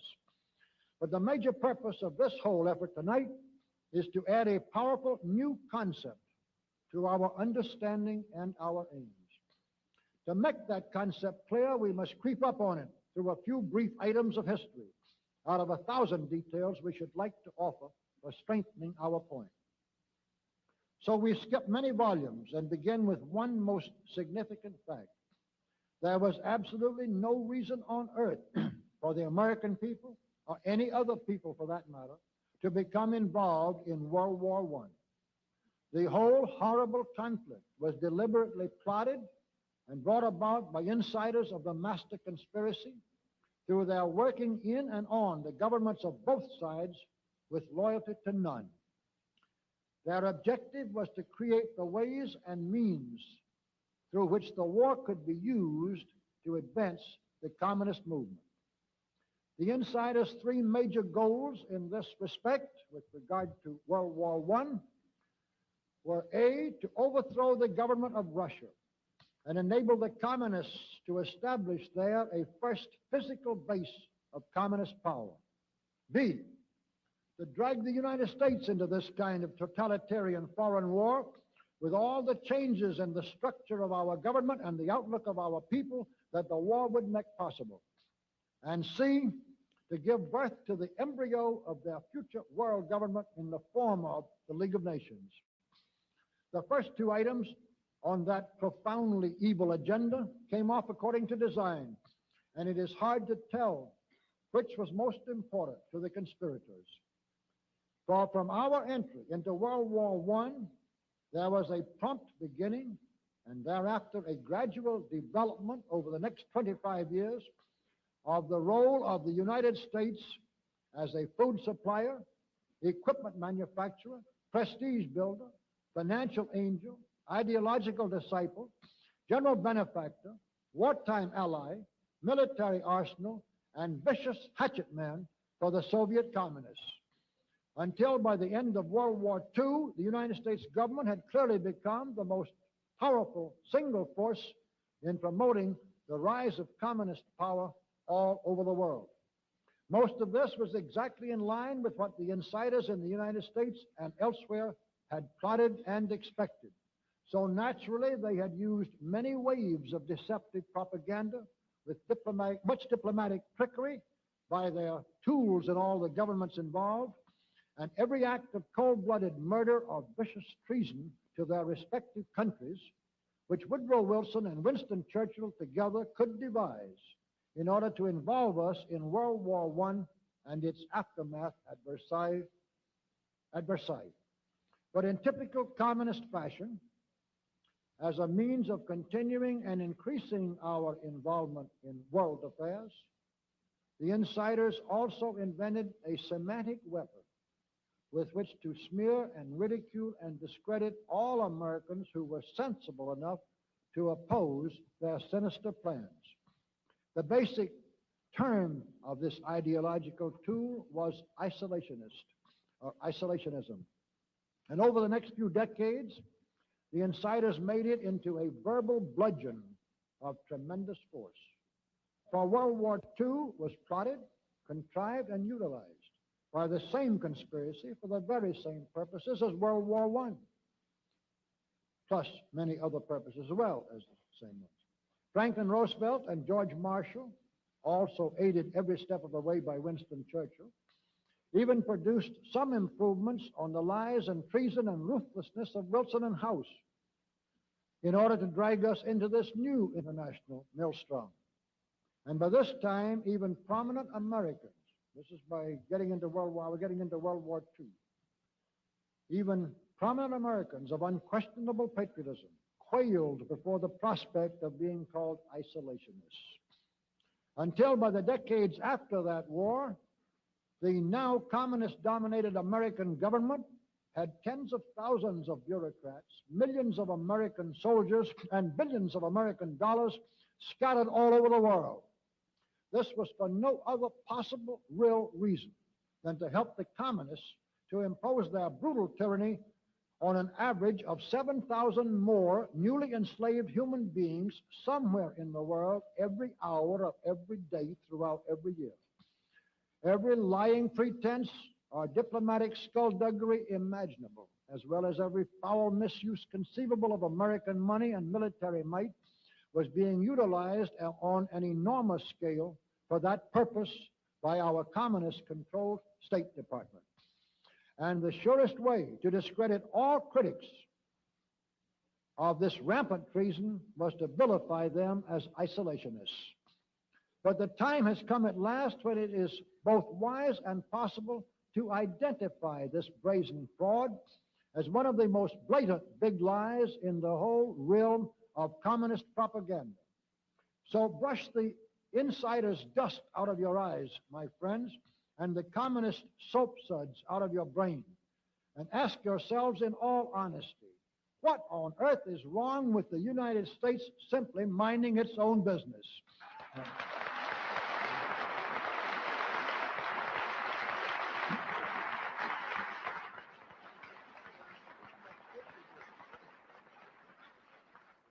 Or with having its foreign policy function primarily for the safety and benefit of the American people?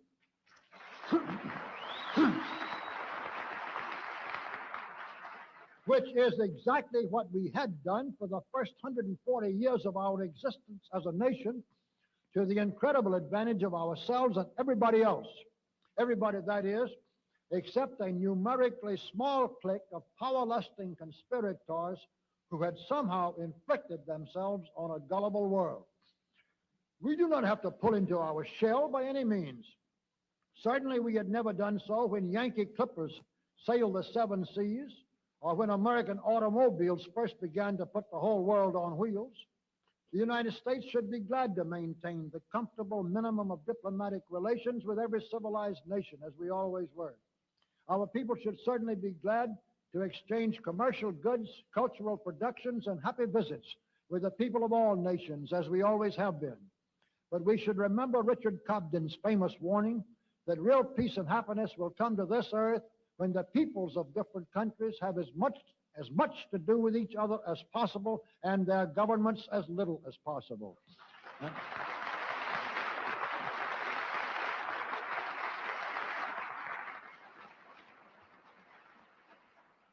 And we should also remember that the continuous colossal meddling of our government with the affairs of other governments all over the world does unmeasurable damage to the people under those other governments and to our own people as well. Let's get back on the road to greatness, which we followed with such confidence and success during our first 4 generations as an independent nation.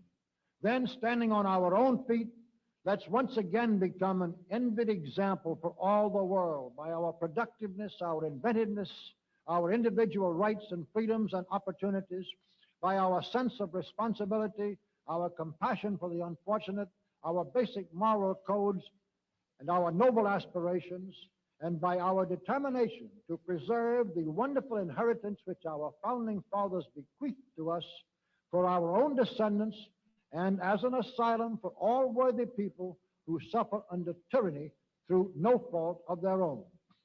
If this were the ambition of this humane course be dubbed isolationism, then let's take pride in being called isolationists.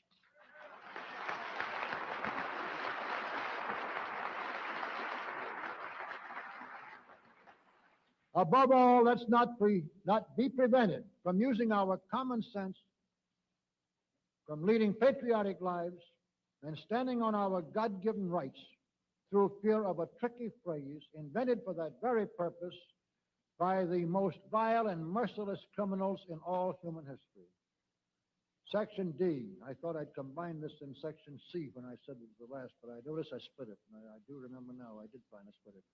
But anyway, it's the last half of the last section, so let me encourage you. Section D. In conclusion. In fact, if your speaker were a young man of 50 and a politician, of which goodness knows he is neither, he would start running for president in 1976 on an isolationist platform.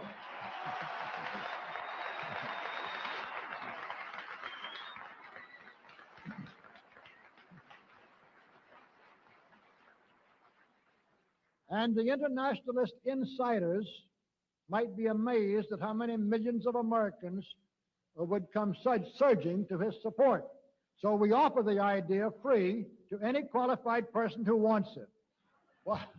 While we turn to a very brief summarization of what we hope the John Birch Society will help and even sometimes lead the American people to accomplish during the next 15 years.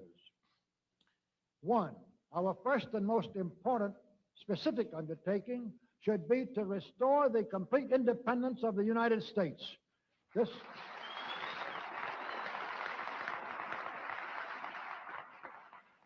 This includes our resolution to get us out of the United Nations and get the United Nations out of the United States.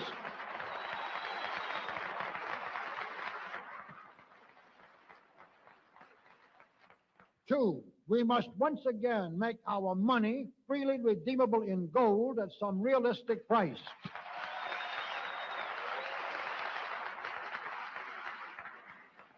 And we must take all practicable legislative steps to prevent a recurrence of the enormous thievery and other subversive crimes that have been perpetrated on the American people through a contrived inflation by every president from Franklin Roosevelt through Richard Nixon.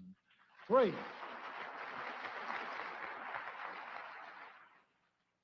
we should reduce the number of government bureaus, of government civilian employees, and the whole quantity of government by at least 50%.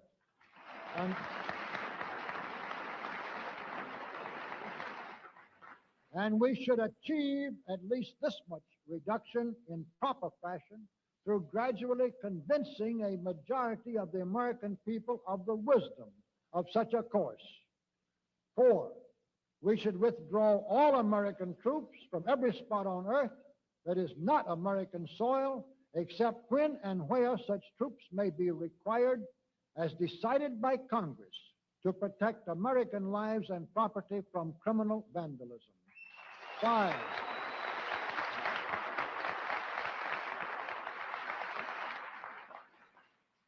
Five, we should get government out of the areas and functions and activities where government does not belong. Again, all steps to this end should be taken gradually, but nevertheless just as rapidly as enough of the American people can be persuaded to support such progress. Any such achievement will require a truly massive educational force, but that's exactly what we hope to build during the next 15 years.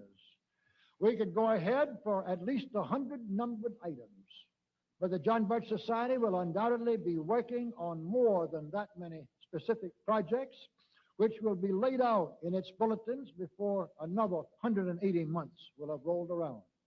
And all of these projects will fit into the general pattern indicated by the 5 major objectives listed above. So let's really wind up this marathon monologue with one final thought. None of us can guarantee anything about what the future will bring.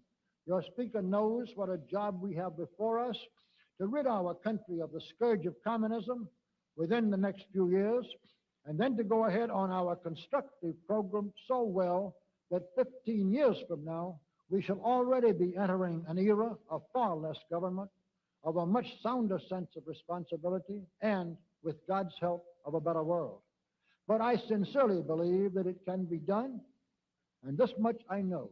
If every man and woman in this audience should leave here tonight feeling in his or her own mind and heart that it can and must be done, then it surely will be. And so, all of you patriots of good character, good conscience, and noble ideals, whom we can reach with the filmed version of this speech in 1,000 other audiences, it is with a great deal of confidence and energizing will to win that we invite you to join us in our epic undertaking.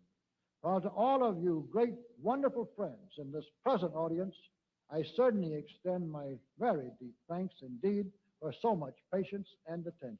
Thank you and good night.